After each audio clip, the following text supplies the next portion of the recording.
How many unmanned vehicles, drones, would you say are out in the world right now? It changes a lot on a day-to-day basis. We think about regulation, slowing down AI. Where is that balance? I expect the opposite to happen, right? Almost all the world's microchips are produced overseas right now. How are we going to start actually producing enough microchips to power these millions of drones that are being produced? The big question is just, can we catch China on it, right? They're producing many times more industrial electricity than we are. We're moving in the right direction. We just need to move faster. What's interesting to me is within 10 years, I feel like the world is going to be unrecognizable. Is there a particular piece of technology you're really excited to see? If we can find a way to produce modular nuclear that's safe at very, very, very low cost, I think that would radically change energy infrastructure. Kind of brings me back to the Cold War, where everyone's got all these weapons, but nobody wants to be the first to break the seal. How do we keep up with the innovation in this space? It's an awesome question.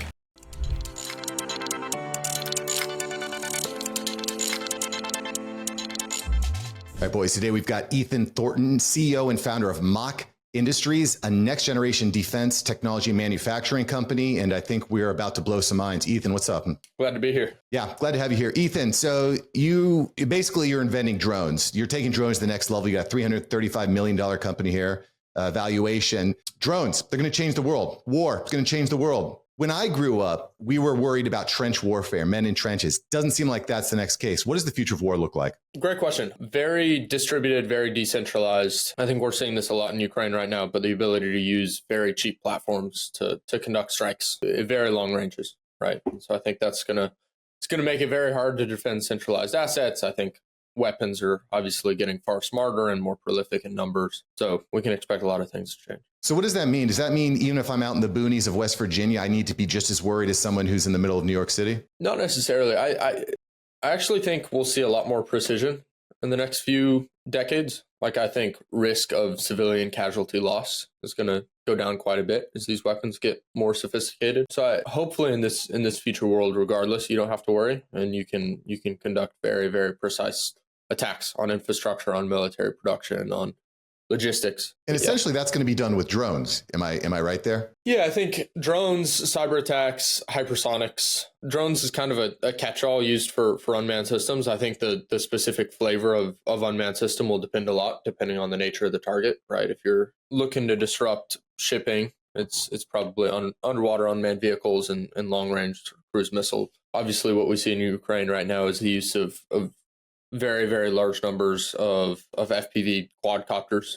So it really depends. Yeah, I think that's what I think of when I think of drone, the little copters just flying around, they got the propellers on them. How many unmanned vehicles, drones, would you say are out in the world right now? Whoa. In terms of like how many different types or how many drones? Quantity, like how many total drones do we have flying around the world right now, if you had to ballpark? It's a crazy question. I actually don't know. It changes a lot on a day-to-day basis. It's probably about an order of magnitude more than we did pre-Ukraine war. I would say that almost all of them are centralized either somewhere on the battlefield in Ukraine or being produced in China. You can look at DJI, you can look at some of their Sunflower long-range strike drones. And so on the orders of probably hundreds of thousands a month being produced. I wouldn't have good estimates of how many are in the air right now. I'm probably on the order of a couple thousand. Okay, that's fair. Yeah. How many are going to be in the air in 5 years, would you expect? I would say at least an order of magnitude more. I don't know. It's tough because most of these things are not deployed during peacetime, right? So hopefully you have none. I think the safer bet will be how many are in stockpiles, right? And I think that will almost certainly be at least an order of magnitude more. I also think the nature of these things will change quite a bit. Like there's only so much you can do with a quadcopter with 10 to 20 mile range, right? And so I think specifically for Pacific theater, you're going to see a lot more long range assets, and those can be fixed wing assets. Those can be obviously ocean going assets. Those can be stratospheric balloons. So I think different types, but a safe bet would certainly be that many, many, many times more are being produced in stockpile. Right. I would expect. And, I would also expect that, it kind of brings me back to the Cold War, where everyone's got all these weapons, but nobody wants to be the first to break the seal. But how many of these things can be stockpiled with, like, how do they eliminate themselves? They're just going to keep stockpiling? And are you going to stockpile up a whole batch of an older version? They become obsolete because the technology moves so fast. How do we keep up with the innovation in this space?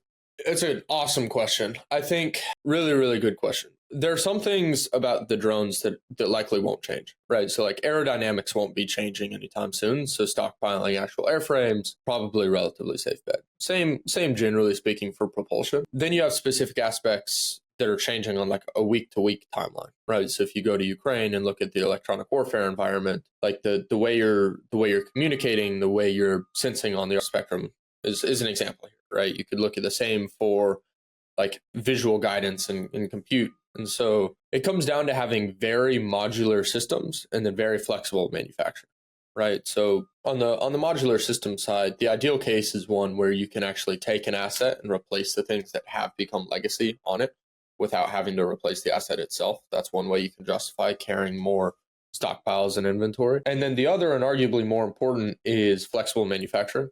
Right. So regardless of how much we stockpile, we can expect to run out in the first few weeks of conflict. The much more important metric is can your manufacturing capacity continue to produce? And so one is decentralization. There is like something we very strongly believe is like actually having secure supply chains and factories that survive in the wars they're designed to produce for. And then two is very flexible factories, such that as the design happens, as design loops happen, as sort of your unmanned systems look to progress at the pace of the battlefield, your manufacturing capacity can stay limited or can stay relevant. And then in terms of comparing it to the Cold War, I think there are certainly some striking similarities. There are also some pretty big differences, right? Like that was nuclear based deterrence, and obviously we still have that. But a lot of what we're talking right now is almost on the exact opposite spectrum. Like if you can think of nuclear as very, very centralized, very destructive, very untargeted, unmanned systems are almost the exact opposite. They're something that is going to be very, very prolific amongst hundreds of different powers, those powers being countries and entities and non-state entities. And then they're a lot more targeted, right? And significantly less destructive. And so the same level of deterrence may be difficult to achieve with unmanned systems. And then the same level of stability caused by these centralized nuclear warheads not being able to be proliferated to hundreds of different powers around the world is almost certainly not possible whenever it's so easy and so cheap to build these systems. So that's a good point. And it kind of harkens back to what you had mentioned earlier, that we can likely reduce civilian casualties by having the more precise, smaller scale explosions. I think part of the thing that makes me a little bit more concerned, and you can tell me if I'm way off base here, that's why I bring you on because you're the expert in this field, is if I'm worried about one major bomb, it seems like it's easier to stop one big bomb than it is hundreds of thousands, if not millions of smaller, more targeted bombs. So, I mean, does that mean we're just going to see a greater degree, a greater amount of small attacks happening all the time? Or are we going to have more sophisticated tools for defense? That right? Hopefully, it's a world where we need and as a result can produce more sophisticated tools to stop those strikes. But the nature of the technology of the 21st century, if it is going to be unmanned warfare, but it does favor decentralization of these capabilities, right? It actually kind of favors the guerrilla force over the larger military. It favors decentralization of these assets. And so, yeah, we're going to need a whole new class of tools to combat these strikes, right? And then we also need to be capable of projecting power the way it will be projected in the future, which is through unmanned systems. And so what role does AI play in developing those systems and executing those systems? And so autonomy to include various types of AI, right? So it is the key enabler here. So like having something that costs a couple $100 be able to navigate and communicate in a GPS denied environment, and then sort of communicate and actually conduct more complex missions is the singular big unlock. Like you don't see massive changes on propulsion. You don't see massive changes on actual airframes. When you hear that, you're inclined to draw the connection that the most important thing here then is having the best autonomy.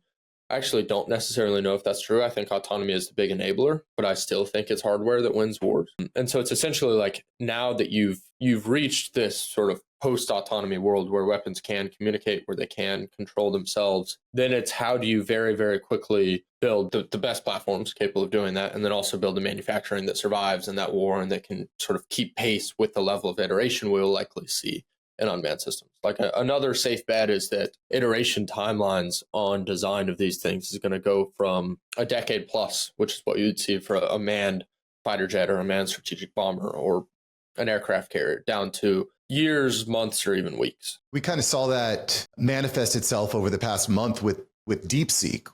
China releases DeepSeek, and we always thought that, America's got this. We've got all the tech. We've got all the dudes.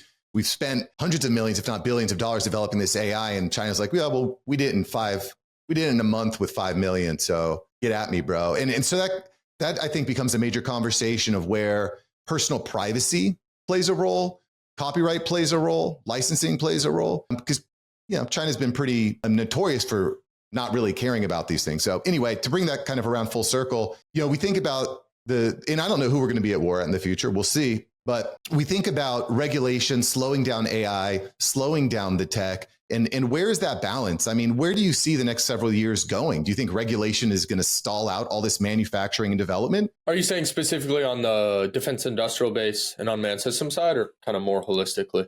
We could start holistically. I mean, I think AI is one of the bigger conversations, but certainly the manufacturing and military industrial manufacturing plays a role in that. Yeah, absolutely. I think we're likely to see a lot of onshoring. I expect the opposite to happen, right? I mean, if you look at military industrial base, I actually think we're doing a pretty incredible job of pushing towards having more secure in the U.S. supply chains. Now, I don't think we're going fast enough, but I think regulation is generally being loosened. I think economic conditions are becoming more favorable for manufacture.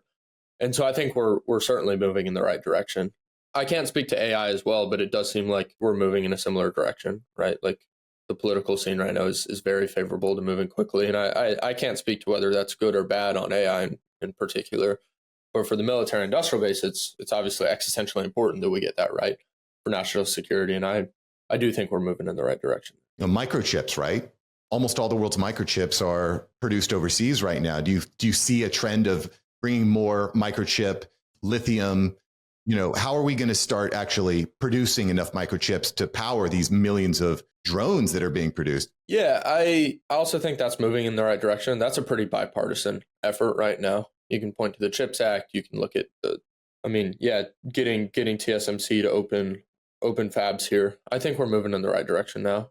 That will take decades, right? Like you don't start just producing 5 nanometer chips in a year, but both sides of the political aisle have shown sort of massive appetite to make that happen. It's very incredibly clear why, right? Like if you look at any of the important technologies of the next few decades, you can look at unmanned systems, you can look at GPUs for AI, you can look at self-driving cars, like they all rely on small, efficient compute. And so, yeah, we're moving in the right direction. And I think a lot of the problems are actively being worked out. It's just we need to keep our foot on the accelerator and make sure we're all working hard and aligned around making that happen. I think we'll have to march our way down the stack. Like if you look at the top being a GPU, getting all the way down to, this isn't as relevant for fabs, but certainly relevant in the unmanned system space, right? Like mining neodymium, like mining rare earths, that's probably going to take a bit longer. And so you don't rebuild an entire manufacturing sector in 12 months. And so I think we can expect it to take time. But yeah, both sides of the political aisle are engaged in making this happen. I think pretty incredible entrepreneurs and investors are working on making this happen. I'm confident we'll get it done. The big question is just can we catch China on it, right? They're producing many times more industrial electricity than we are. I would need to confirm the stat, but I'm pretty sure they're installing more solar panels this year than the US has in our entire history, right? And so that gap is actively widening. And so I think we're moving in the right direction. We just need to move faster. Well, I think energy is the big question of the day, right? I mean, China's building a ton of nuclear power reactors. I'm trying to find the exact number on how many nuclear power reactors they're building. We're not really developing too much of that in the United States. Do you feel like nuclear is going to be necessary to drive forward all this new technology? Absolutely. And I'd say that is an area that's still largely bottlenecked based on compliance and based on regulation.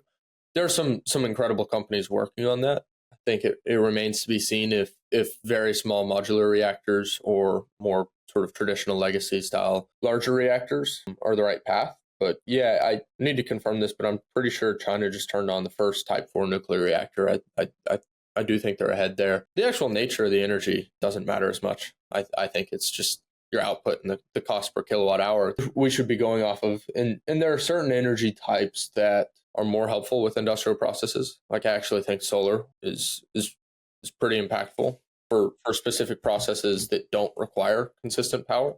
if you're looking at amortizing GPUs on like an AI training facility, you have to have consistent power. And that's where something like nuclear becomes a lot more interesting. And then frankly, just on the fossil fuel side, continuing to build natural gas and just make sure it's very unlikely that we come up with a single solution here, right? Once you start digging into sort of energy curves and the way this works, we're going to need solar, right? But it's very likely that it's very unlikely the storage cost comes up. You want to use nuclear for base load, and then you want to have natural gas to sort of even out the curves there.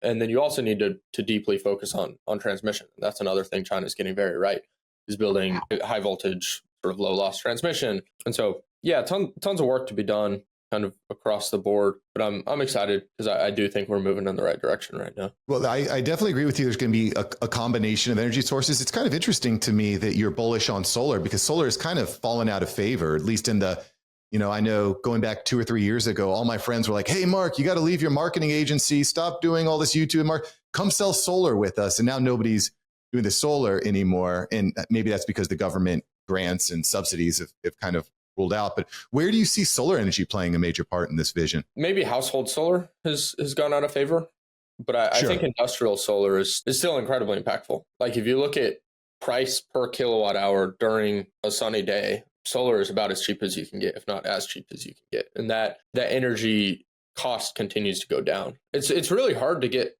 too much. I don't know. I'm a big solar fan, not necessarily for green reasons. I just think it's going to be probably the cheapest way we can come up with making power during the day. I think storage is still going to be incredibly difficult, and that's why I'm a fan of natural gas, sort of methane, and that's why you obviously need nuclear. But if you think about sort of the components of like a photovoltaic cell, silicon's one of the most abundant materials on Earth, right? And the sun actually pumps a ton of energy out, and so there's some crazy stat that if you put solar on the amount of land taken up by a nuclear reactor, you're actually going to make more energy with solar. That obviously spikes and troughs like crazy, and so it's very, very important that you have grid infrastructure to actually account for that. And I think we're a long ways from battery storage making sense there, right? I think it does need to be other energy forms. Yeah, solar is awesome. Like it's incredibly cheap during the day. I think for specific low capex, high energy cost industrial processes, it's probably going to be one of the cheaper ways of doing things. So yeah. Interesting. Different sources of power based on different needs, it sounds like. But I just got to give a quick shout out to Ian Crossan out there, who's a big believer in graphene. Do you have any thoughts on graphene? Have you heard of graphene? Graphene is a source of creating energy. Graphene is a source of creating energy? Not necessarily. I think graphene's one of those things. It's always 10 years away and has been for a couple decades, and unfortunately likely will be for a couple decades. I think it's obviously fascinating, right? Strength to weight ratio is really interesting. Conductivity is really interesting. And so, I don't know, you have graphene batteries, you have graphene based compute, and then you have like structural graphene. I'd say the third of those is what I would be like most excited to actually see happen. But unless something like radically changes, I don't think we're likely to see it happen anytime soon. That's fair. It's when we get there, we get there. We've talked a lot about kind of like the large scale, the military type of implications here, but I'm also curious about the residential, the private, the e-commerce space, and how drones impact e-commerce. How quickly do you think we're going to have drones dropping off Lululemon pants for my wife at my house? I think they're relatively interesting for last mile. That's not a space I'll be working in personally. I know there are many companies that are starting to do like initial demonstrations. Zipline's been flying medical supplies around for a while now. I've actually seen a few of the Amazon drones flying around, and so yeah, I think it'll be interesting. I think the compliance is going to be incredibly difficult, and then the infrastructure build out of how do you actually make sure these things are reliable? How are you maintaining them correctly? Like it's just an operationally incredibly difficult problem, but it's bound to happen at some point. What about the weight, right? It seems like it would be hard for a drone to carry something that was heavy. Like, is there a problem with the weight of the item or the amount of the items that the drone could carry? I don't think so. I actually think the engineering part is probably the easiest. Like how you build a drone to carry this amount of weight, fly this amount of time, have this control authority, I think is almost certainly the easiest of the problems to solve. I think what becomes a lot more difficult is how are you making sure that's doing the drone safe? 1,000 times out of 1,000 times? And then how do you actually integrate that into broader infrastructure? Like, where is the package being dropped? Where, like, who's maintaining the drone? How are you actually integrating this with Amazon, with Walmart, with these different distribution centers? And then how, if you're the FAA, are you actually regulating having thousands of relatively large drones flying around a city is just incredibly complex. Yeah. Yeah. I mean, it sounds, you know, what's interesting to me is within 10 years, I feel like the world is going to be unrecognizable. It's going to be so different, so many new pieces of technology. Outside of drones, is there a particular piece of technology you're really excited to see just be widespread around the country? Yeah, I think unmanned systems is obviously what I'm working on right now, because I think that's probably the most existential if we don't get it right. And so I'm very focused on working on that. I think if we can find a way to produce modular nuclear that's safe and produce it at a very, very, very low cost, I think that would radically change energy infrastructure. And then as a result, industrial processes. So that'd probably be the next one. And then obviously full self-driving is interesting. I don't even have to talk about how interesting sort of AI proliferation is going to be. But one that I don't think is talked about enough is small modular reactor produced to scale. Yeah. I mean, what would that even look like? Is that someone pulls up next door to with an RV that's got a nuclear reactor inside of it? Or what does that even look like? I mean, maybe at the limit. I think you start with like shipping containers that can pump out high hundreds to low thousands of kilowatts. And ideally you can produce those in like lights out factories and produce them at costs not too much higher than their actual material cost. And I think if there's a world where those can be ultra safe and produced in automated factories, you could have power on the very low cents per kilowatt hour or even below that. And I think that would radically change the way we do a lot of things. It would radically change where you can put cities. It would radically change where you can grow food. It would radically change sort of obviously electric vehicles and kind of is a direct result, full self-driving. It's going to rely on massive infrastructure build out. All costs flow down from energy cost at some point. It's like a weird way of thinking about things. Right. You talk about putting cities in different places. I'm thinking Mars. I'm thinking at the bottom of the ocean. Stuff that maybe we haven't even ever thought about before. Yeah, in the limit. I think you need this to put cities on Mars or bottom of the ocean. But I think in the near term, being able to have power accessible anywhere on Earth is a very big unlock. Really interesting. Really interesting. All right. One more quick line of questioning before I let you go here, Ethan. The world's changing really rapidly. We've talked about a lot of different changes that are happening. If you were to give advice to someone who's graduating from high school and thinking about college, thinking about what they major in, what would you say the best thing to go to school for? What is the best thing for a high schooler to go and focus on in college right now? Best thing to major in? A great question. So I am still a believer that if you really want to go and do a specific area of engineering or law or medicine, that's probably the best thing. Like if you have your obsession, go and study that. If you don't, or if you just want to go and generally found a company or just learn a lot, I think learning to think at a systems level paired with some combination of, I think computer science is still very, very interesting for sort of learning to think at a systems level. I think physics is really interesting because you can deeply understand the way the world works. I don't know if you don't have your thing, I would actually urge to stay as well-rounded as possible throughout college and just learn to think. I don't know. That's not a good answer, and I apologize. No, I didn't spend that much time in college, so I probably am not like qualified to give an answer here. I just think it's important to find something to obsess over and go and obsess about that. If you haven't found that thing yet, keep your aperture as wide as possible and meet as many smart people and work as hard as you can. I would definitely agree that critical thinking is going to be in short supply over the coming years because people are just going to be outsourcing so much more to technology. They're just going to kind of take technology's word for it because technology is going to be so accurate. But you need to be able, I feel, to put all that information, that data through the filter of your brain so that you can confirm that, okay, this is accurate. This does apply in this particular situation. I just kind of feel like critical thinking is going to be in short supply.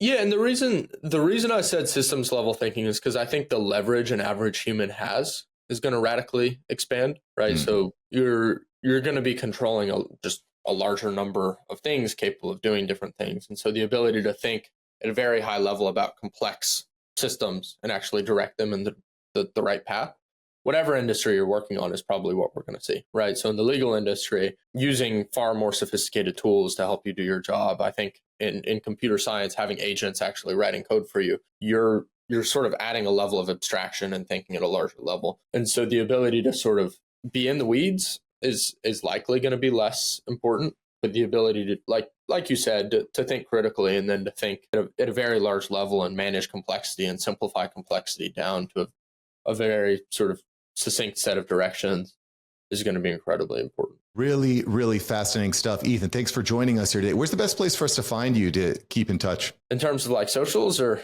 Yeah, I mean, if we were to reach out, if someone were to reach out and you say, Ethan, you blew my mind today, where would we go? Yeah, just my email works, ethan@machindustries.com. Very cool. Reach out to him directly, ladies and gentlemen. Ethan, thanks. This was really fast. Maybe one of my favorite podcasts yet. Really interesting stuff, brother. Thanks for coming on. Thank you. Fun chatting.